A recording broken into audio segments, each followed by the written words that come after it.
بسم الله الرحمن الرحيم ربنا إننا سمعنا مناديا ينادي للإيمان أن آمنوا بربكم فآمنا ربنا فاغفر لنا ذنوبنا وكفر عنا سيئاتنا ربنا فاغفر لنا ذنوبنا وكفر عنا سيئاتنا وتوفنا مع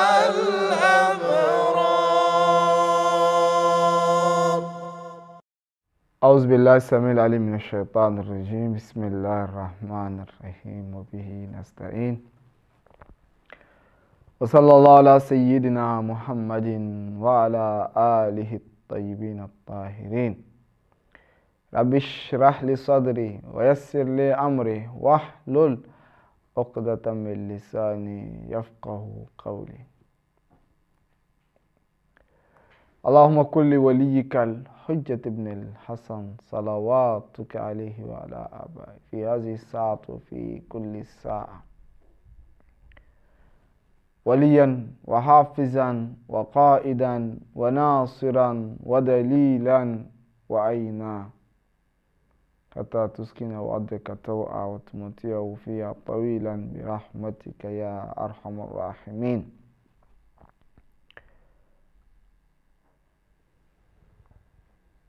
اللهم صل وسلم على Muhammadin wa ali Muhammad. Au nom d'Allah, le tout miséricordieux, le très miséricordieux, paix et bénédiction sur le noble de ses créatures, le saint prophète Muhammad sallallahu alayhi wa alihi wa sallam, sur sa sainte famille, ses vertus compagnons et sur ceux ou celles qui suivront sa voie jusqu'au jour de la résurrection. Que Dieu nous aide, qu'il fasse de nous des musulmans vertueux, qu'il nous quitte sans cesse sur le droit chemin. Chers frères, chères sœurs, recevez la salutation de paix et de miséricorde qui est Assalamu alaikum wa rahmatullahi wa barakatuh. Alors, le sujet que nous voudrions exposer aujourd'hui n'est rien d'autre que la médisance. C'est en fait la suite de l'émission, n'est-ce pas, précédente. Nous avions mis en évidence que la médisance a des méfaits, des désavantages. Et ces désavantages-là sont tantôt individuels, tantôt, n'est-ce pas, communs. Donc, il faut que le musulman puisse éradiquer cela. Alors, pour éradiquer la question de la médisance, ou éradiquer, n'est-ce pas, la médisance, il faut savoir les indices ou les éléments qui poussent l'homme à avoir, n'est-ce pas, ce mauvais état ou bien ce mauvais comportement. Donc, il faut chercher à savoir quels sont les éléments qui poussent ou qui pousseraient l'être humain à avoir, n'est-ce pas, ce mauvais comportement. Parce que quand on veut combattre quelque chose, il faut connaître cette chose-là et il faut savoir qu'elle est un effet. Donc, il y a sûrement une cause. Donc, pour pouvoir éradiquer cette chose, il faut savoir quelle est la cause de cette chose-là pour pouvoir, n'est-ce pas, l'éradiquer. Nous avons dit que les vices sont causes les uns, n'est-ce pas, les autres dont nous avons cité quelques-uns. Alors, bref, pour dire que la médisance est négative dans la vie de l'être humain. Et parmi les méfaits de la médisance est que dans la société, la confiance que nous partageons ensemble, nous allons, n'est-ce pas, la perte, il n'y aura pas de confiance. Alors que pour que une société puisse vivre dans les normes, puisse être réellement une société de symbiose, d'attente, dans laquelle, n'est-ce pas, il y a la compréhension et l'amour fraternel, il faudrait qu'il y ait, n'est-ce pas, une certaine confiance, qu'il y ait, n'est-ce pas, une certaine quiétude dans cette société. Alors, lorsque on se médit les uns les autres, c'est la médisance qui prend de l'ampleur, vous allez voir que la société va, le tissu social, n'est-ce pas, va se faner, va s'abîmer, alors qu'il faudrait qu'on essaie de tisser, n'est-ce pas, ces liens afin que nous puissions amener à bien, n'est-ce pas, la société. Alors, il y a aussi des conditions ou bien des règles, autant pour moi par condition, mais des règles qui dit que nulle règle générale sans exception. C'est-à-dire, en toute chose, il y a une exception. Oui, ce n'est pas en fait une règle logique, philosophique, parce que les règles logiques, philosophiques n'ont jamais d'exception. Mais c'est en fait, dans la vie, on constate comme ça qu'à chaque moment, les règles que nous constatons ont toujours des exceptions. Et l'être humain, on ne peut pas forcément vouloir vivre avec comment on appelle, la pensée philosophique. Parce que la pensée philosophique, quand on donne une généralité, cette généralité n'a pas d'exception. Pour que la règle soit réellement une règle véridique, il faudrait qu'il n'y ait pas d'exception. اللهم إني أسألك من جمالك بأجمل وكل جمالك جميل اللهم إني أسألك بجمالك كل. Alors, dans notre vie sociale et dans la science qui n'est pas une science philosophique, nulle règle n'a pas d'exception. C'est-à-dire, toutes les règles générales ont toujours des exceptions, n'est-ce pas, comme on le met en évidence. Alors, quand nous venons dans la question de la médisance également, nous allons constater que oui, bien sûr, il y a aussi des exceptions. C'est-à-dire, dans la société, il ne faudrait pas médire des gens. Il ne faudrait pas torpiller les gens, parler mal des gens, mettre en évidence le secret des gens. Ce n'est pas normal. C'est vrai. Allah subhanahu wa ta'ala est tellement miséricordieux, grand, que souvent, il s'interpose entre l'être humain et les anges, de telle sorte que c'est lui seul qui a le secret de l'humanité et que les anges même n'en ont pas. C'est-à-dire qu'il y a une étape où c'est Dieu seulement qui maîtrise entre toi et Dieu seulement, il n'y a personne. Dans Dua al-Kumail, ça se trouve, ces propos se trouvent, n'est-ce pas, dans Dua al-Kumail, que au-delà des anges, il y a en fait Dieu qui a en fait les secrets dont les anges eux-mêmes ne sont pas informés. Alors, donc, le fait de ressortir, faire sortir,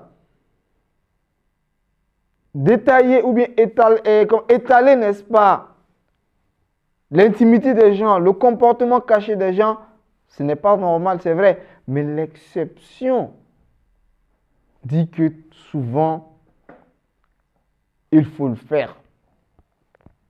Alors, parmi les lieux où il est permis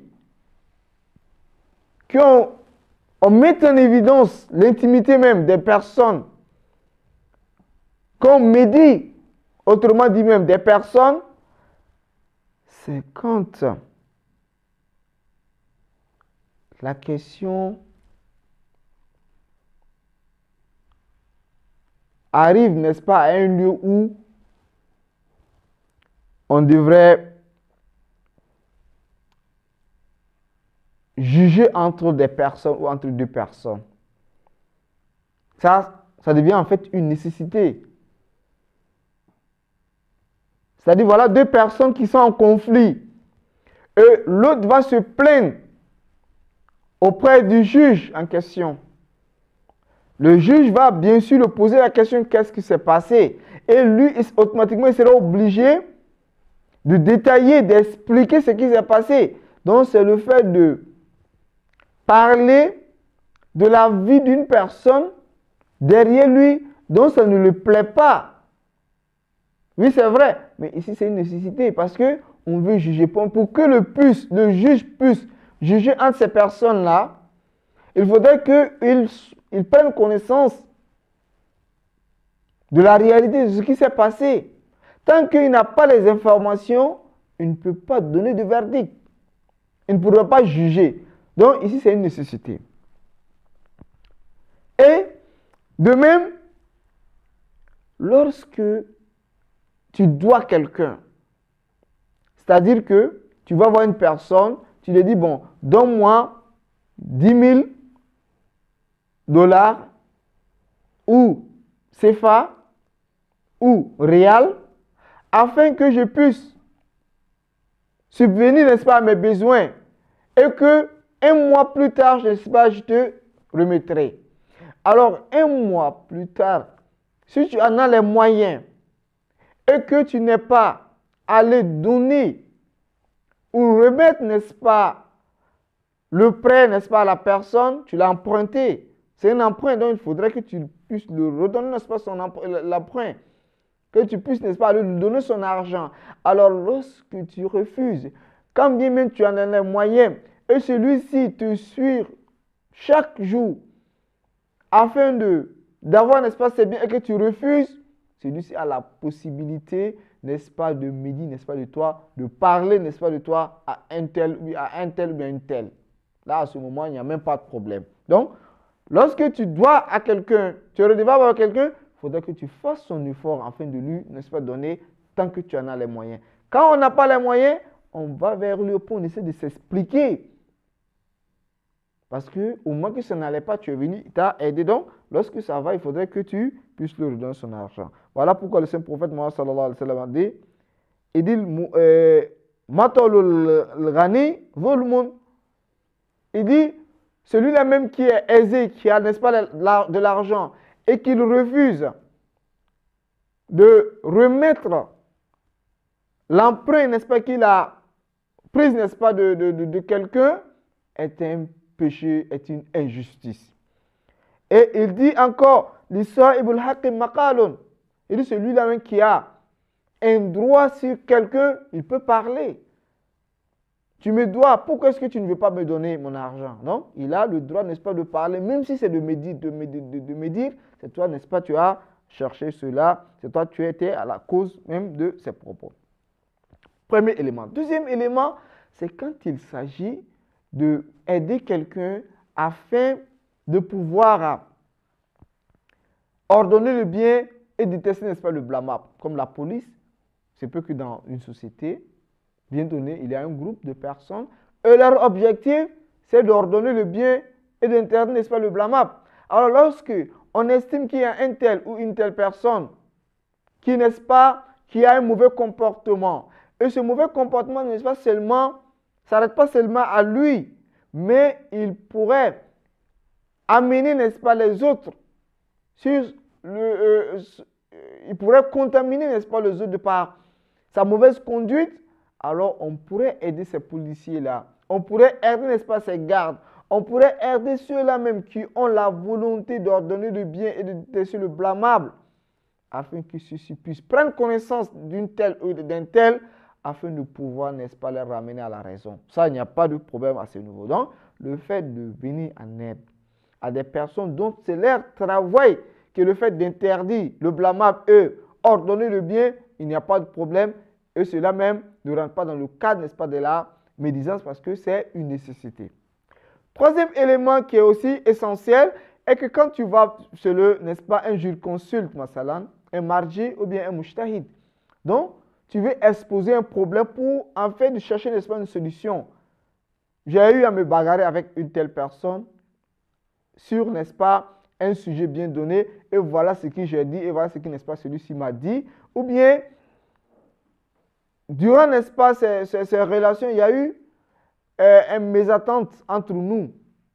Donc, je veux aller, n'est-ce pas, chez le jurisconsulte afin de chercher à savoir si réellement je suis dans mes raisons ou bien j'ai tort, afin de pouvoir rectifier, n'est-ce pas, ou retirer, n'est-ce pas, le tir. Alors, celui-ci, avant de mettre son idée, il devrait savoir réellement le contour de tout, savoir qu'est-ce qui se passe réellement, afin de mettre, n'est-ce pas, son avis. Alors, à ce moment, même si il faut qu'on médite, n'est-ce pas, d'une personne, on dit, n'est-ce pas, des secrets d'une telle personne, afin d'avoir, n'est-ce pas, de solutions, ça, il n'y a pas de problème. Cela est fait exception, n'est-ce pas, de la règle. Donc, sur ce, nous allons prendre congé de vous, espérant que dans l'émission à suivre, nous allons continuer, n'est-ce pas, le sujet, afin de parler, n'est-ce pas, des lieux qui font, n'est-ce pas, exception dans la médisance, les cas exceptionnels de la médisance. Wassalamu alaikum wa rahmatullahi wa barakatuh. قاضي الحاجات رب العباد رافع الدرجات هب لي مدادي كاشف الكربات طهر فؤادي غافر الذلات أصلح ميعادي غافر الزلات أصلح ميعادي.